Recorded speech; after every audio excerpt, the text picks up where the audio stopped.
अस्सलाम वालेकुम, welcome to my channel. आज मैं आप लोगों के लिए एक बहुत ही ख़ास किस्म का नुस्खा लेकर आया हूं जो कि बहुत ही बेहतरीन है, बहुत ही ताकतवर है। और ऐसे मर्द हज़रात, ऐसे लड़के जिनको अपनी गलत कार्यों की वजह से मुश्किलात का सामना है, उनका नफ्स सिकुड़ चुका है, उनके नफ्स में टाइमिंग नहीं है, उनके नफ्स की जो मोटाई है वो भी बहुत कम है, लंबाई भी नहीं है, और इसके अलावा कमज़ोरी भी बहुत ज़्यादा है, ढीलापन है, और इन्हें इन चीज़ों से बहुत ज़्यादा मसला है, किसी से बात नहीं कर सकते हैं, शर्मिंदगी होती है।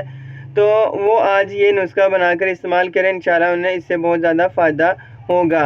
बहुत ही आसान सी चीज़ें हैं, ज़्यादा इसमें चीज़ें भी नहीं हैं, और मैं आपको बताता चलूँ और साथ साथ इन चीज़ों के ख़ास भी बताता चलूँ ताकि आपको पता चले आप जो चीज़ इस्तेमाल करने लगे हैं उनका कितना ज़्यादा फ़ायदा है, वो कितना ज़्यादा असर रखती हैं। ये देसी चीज़ें हैं और इनमें इतनी ज़्यादा ताकत है कि आपकी कोई जितनी मर्ज़ी आपकी कमज़ोरी है उसे दूर करने के लिए ये बहुत ही बेहतरीन है, अगर आपने इनका इस्तेमाल कर लिया जैसे मैं आपको बताऊँगा। सबसे जो बेहतरीन चीज़ है वो ये होती है कि आप इसका इस्तेमाल किस तरह से करते हैं। आप इसे बना तो लेते हैं, लेकिन अगर आप खाने का टाइमिंग और खाने का तरीका आपको नहीं पता तो आपको इसका बिल्कुल भी फ़ायदा नहीं होगा और उल्टा आपको नुकसान भी हो सकता है। चलें भी शुरू करते हैं। सबसे पहले आपने हमाम दस्ता ले लेना है और इसके अंदर आपने ये ब्लैक तिल आपने डाल लेने हैं, 1 से आधा चम्मच। अगर आप ज़्यादा टाइम के लिए बना रहे हैं तो ज़्यादा डालें, अगर आपने एक टाइम के लिए बनाना है तो सिर्फ आपने 1 चम्मच ही इसमें शामिल करना है। उसके बाद जो दूसरी चीज़ आपने शामिल करनी है वो है बादाम। बादाम आप लोग जानते हैं कितनी ताकतवर चीज़ है, और ये इसे ड्राई फ्रूट का बादशाह कहा जाता है। इसमें इतनी ज़्यादा ताकत होती है, अगर आप 3 बादाम खा लें तो आपको मर्दाना कमज़ोरी नहीं होगी। अगर काले तिल की बात की जाए तो ये आपकी मर्दाना कमज़ोरी दूर करने के साथ साथ आपकी जिनको जरासीम का मसला होता है, उनके स्पम्स कम होते हैं, तो ये उन्हें पूरा करने के लिए, उनकी मर्दाना ताकत में इजाफा करने के लिए एक रीढ़ की हड्डी की हैसियत ये रखते हैं काले तिल। अब आपने इनको अच्छी तरह से पीस लेना है। जब ये पीस जाएंगे तो आपने इनके अंदर एक तीसरी चीज़ शामिल करनी है, वो मैं आपको बताऊंगा कि आपने क्या चीज़ शामिल करनी है, और आपने इसको खाने का तरीका भी मैं आपको बताऊंगा। और आपको इससे बहुत ज़्यादा फ़ायदा होगा अगर आपने उस तरह से इस्तेमाल किया जैसे मैं आपको बताऊंगा।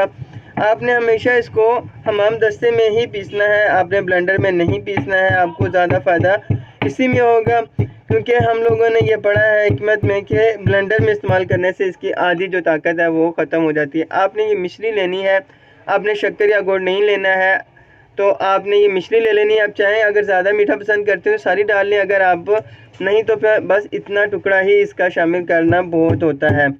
आपने इसको अच्छी तरह से पीस लेना है ताकि ये आपस में मिक्स हो जाएं, और जब ये आपस में मिक्स हो जाएंगे तो फिर मैं आपको इसका खाने का तरीका बताऊंगा। और सबसे इम्पोर्टेंट चीज़ यही होती है कि आप इसको खाने किस तरह खाने का जो तरीका होता है वो अगर आप सही तरह से इस्तेमाल नहीं करते तो आपको इसका फ़ायदा नहीं होता, क्योंकि अक्सर आप जो चीज़ें खाली पेट खानी होती है आप खाने के साथ खाते हैं तो आपको इसका फ़ायदा नहीं होता है। तो आपने क्या करना है, आपने 1 चम्मच ले लेनी है नीम गर्म दूध के साथ। आपने जब भी हमेशा इस्तेमाल करना है नीम गर्म दूध के साथ ही इसका इस्तेमाल करना है। आपको सबसे ज़्यादा फ़ायदा नीम गर्म दूध के साथ ही होगा।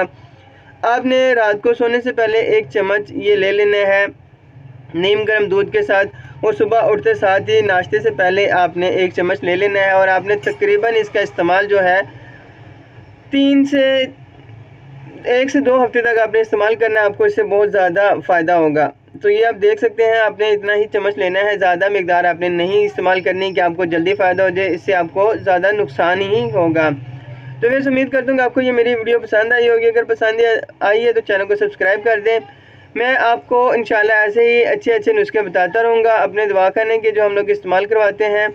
तो आप हमारे चैनल को सब्सक्राइब कर दें ताकि आपको हर आने वाली वीडियो मिलती रहे। तो मिलते हैं एक नई वीडियो के साथ, तब तक के लिए अल्लाह हाफिज़।